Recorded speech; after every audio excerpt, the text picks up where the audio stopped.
Stu and I were going to be driving at the 24-hour at Mossport, and Stu flew into Detroit, landed in Detroit, and I picked him up at the airport, and we drove to Mossport together, and we talked about this record and the potential for breaking the record. We talked about it a lot, and I'd done a little bit of research based on him calling me and talking about it. Jim Miniker had done some research on it, so he had some information that on what the record was and what it might take to break it.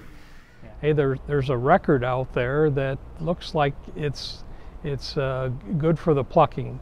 It was a record that was nearly 40 years old, set by Mormon Meteor on Bonneville Salt Flats, and the record was 161 miles an hour for 24 hours. Well, we had just produced a production car, the ZR-1 with LT5 engine that had a top speed of 180 miles an hour in street trim.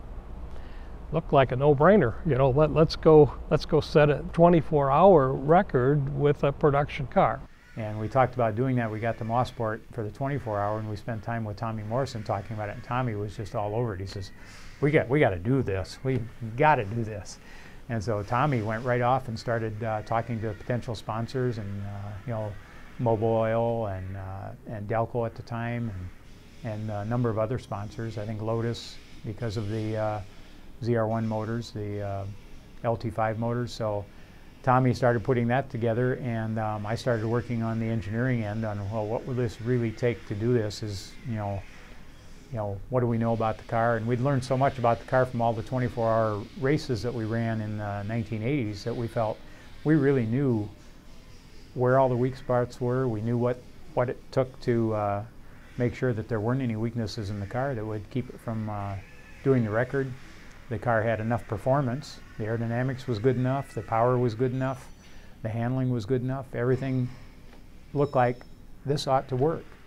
John had insisted, based on his background, that we try to stay as production as we could, because we've done all this endurance testing. We've done a lot of engine dynamometer endurance work to make sure that things work right. Once you start changing from that formula, you're inviting trouble. Kind of the behind the scenes, I know Herb Fischel was head of motorsports at the time, and he was absolutely against doing it. To him, this is just crazy. The chance of success of this is not very good.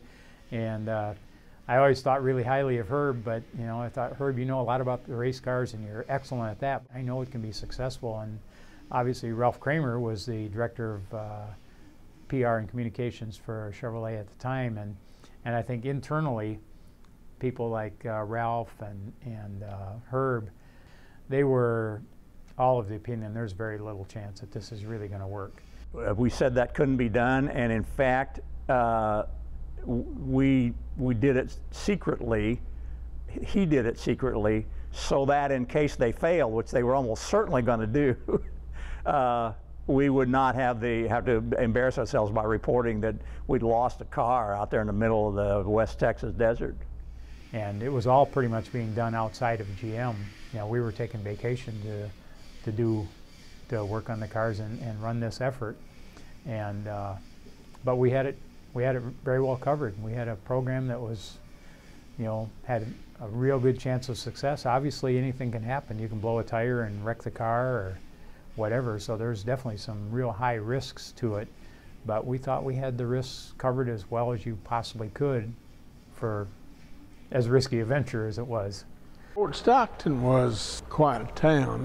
That track was 7.7 miles long, and you had a 1.5 mile turn at each end of it. We had quite a time. I had 14 boys from Mexico shooting shotguns. We had a real problem with the deer and the wolves, and because we were right there in the middle of the desert. I never will forget it. I had those guys shooting shotguns the whole time we were doing this thing. I was so busy putting together the total deal that I actually didn't get a chance to do any testing. So I just got in the car, and I knew the thing was going to run fast enough to do this. We started early in the morning and run all night long at Heinrich. He started the red car and I started the white car. I'd get about 6 inches away from his bumper. And then folks with FIA would get real excited, they'd get mad, and so that we're going to disqualify us both. And I was lucky enough to be part of the team, and I know basically the reason for that. It's very handy to have somebody that's got some driver skill that can also think about what the car is doing. When you're sitting in the driver's seat there and you're able to analyze what's going on with the car, is it right or is it deteriorating? And if it's deteriorating, what part of it's deteriorating, so you can communicate back to the crew chief. It was a great time, quite nerve-wracking, of course. As you're, the more time you spend at those kinds of speeds, and we were, in order to set a record of that magnitude, of course, your on-track speed has to be quite a bit higher than that, because every time you come down for a driver's change, for fuel, for tires, and so on, you are essentially adding time at zero. And so then you got to make that time back up. So most of the time on the track is circulating at 180 miles an hour, and that's a football field every second, all through the day and night. If there's rain or animals or what have you, things can get pretty exciting pretty quickly. So as you're circulating, and the shifts were roughly an hour, you got a lot of time to think about what could go wrong, and what's going to happen if it does, where am I going to go, what's my recovery plan, and that sort of thing. So. The car is really living up to expectations. We're having to run it pretty hard. We don't get an opportunity to do that very often. And it's really out there performing well. It's living up to our expectations. It's hard not to sometimes stand back a little bit in awe that we're producing this for the public. The car is incredibly stable at 180 miles an hour. With the selective ride system that we have, it's essentially like riding down the freeway. The car was just beautiful. It's amazing that a car that can come right off a showroom floor, that can go out and run 180 miles an hour plus and be so comfortable to drive. It just, I mean, other than the ball of my foot tingling from pushing so hard on the throttle, trying to go faster, that was the only thing. I'm just absolutely thrilled to be part of this deal. We're going to go down in history today. That's all I can say. In the end, we were successful and broke the world record. Matter of fact, we broke 3 of them with the LT5 ZR-1 car. The 24-hour, it was a 5,000 kilometer record, which was about 18 hours, I think. 24-hour record, obviously 24 hours, and then we did the 5,000 mile, which took almost 30 hours to do. When all was said and done, we eclipsed all of that, and I think everybody had about enough. Think about this, you've been up probably at that point with some naps, maybe 36 hours, 40 hours or whatever, because you got there early, you've gone to 30 hours, and I recall calling back to Dave and said, hey, we got it. And he said, well, if you got tires and fuel left, why don't you keep going? Everybody said, I think we've had enough, worried about the car here a little bit. So it's a great experience, and it sure showed that the Corvette in basically street trim was up to the task. I think all these people were pretty surprised when we really pulled it off. But it was quite the operation. I mean, it's not a highlight of your career; it's a highlight of your life to be able to go out and do something like that's successful. Running this event for us is making a statement about the durability and reliability of the Corvette, as well as its performance potential. We feel like we have something to tell the world about what this car is really all about and how it stacks up against other cars in the world for endurance, for performance, and that kind of thing. And we feel that by doing this, we're making a heck of a statement and showing how proud we are of what General Motors and CPC has accomplished in producing a car like the ZR-1 and the L98 Corvettes. We feel that we can stack these cars up against anything in the world, and in fact beat anything in the world. And so we feel very proud of that. One thing about it, it couldn't have been done if it hadn't been a Chevrolet. That's for sure.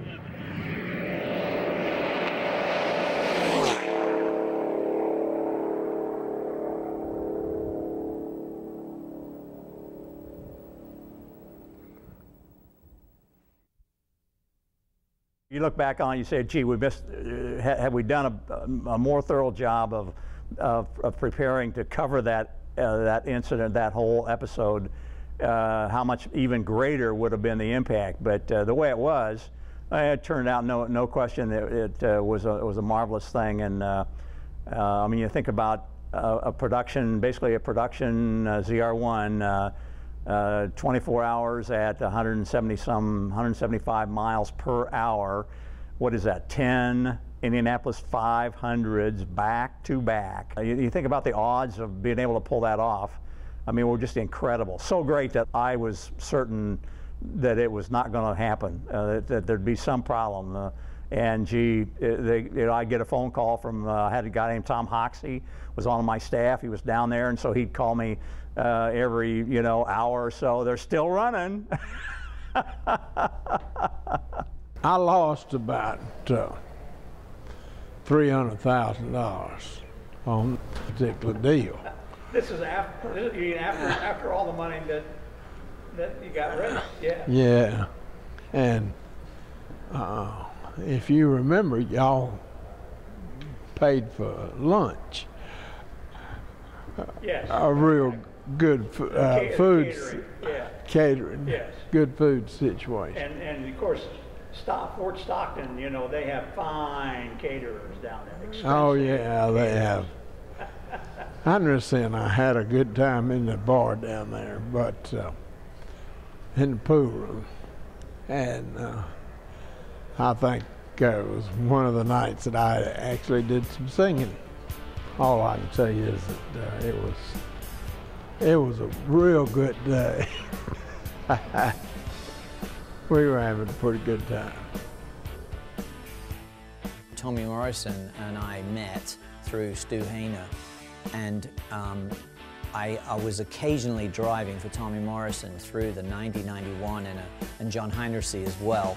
I think John had some hand in getting me in the car, and I was running sometimes sort of the backup car, if you like, for some of the races with Tommy with the Corvettes. I got a phone call from Morrison saying, hey, can you come and test the C5 mule cars at Road Atlanta or Elkhart Lake or whatever? And so we were at Road Atlanta one time doing this stuff, and it was getting to be dusk. And anyone who knows Road Atlanta, when it's either morning or dusk time, the deer come out. So we were running hard in this C5, or I was the only one out there, and it was really kind of dusky. So I was flying down the front straight, and I came up the back, came out of 5, and I came out of 4, and coming up over the hill, you come over the hill, and then it drops severely down. As it dropped severely down, there were 5 deer in front of me, and like 2 were at the sides, and then 2 in the middle, and I moved the car slightly to the left, and I could split, and this poor doe, she turned, as I turned left, she turned back around to try and follow the other 2, and she ran with her head right into the B-pillar on the passenger side of the car, and it was like, oh, such this huge doink, and I'm looking in my mirror, and she's spinning down the road, and I was like, oh no. Well, the A-pillar was cracked out, the windshield was shattered, so I slowly come around. I just said, guys, I hit a deer. I'm sorry, I was on the radio, I hit a deer. I'm sorry, guys, I couldn't miss him. I tried to split him, but she came back, and they were like, don't worry about it, can you get back? I said, yeah, I can get back, I'll get back slowly. So I'm coming back around, and as I'm coming down turn 12, I'm seeing a car disappearing over the top. And I said, who's on track? And they said, oh, that's Morrison. He's got his deer rack on the back of his pickup truck. He's gonna go grab the deer. And sure enough, Tommy had the deer and all wrapped up and on the back of the truck, and he took it home with him, and he was ready to go. It was like, he was, I wasn't even back off the track yet, and Tommy was off there out to get the deer. I thought, all right, it's gonna be good. Venison tonight, guys. I love Tommy. Just the nicest guy. Just so laid back. He was such a funny guy.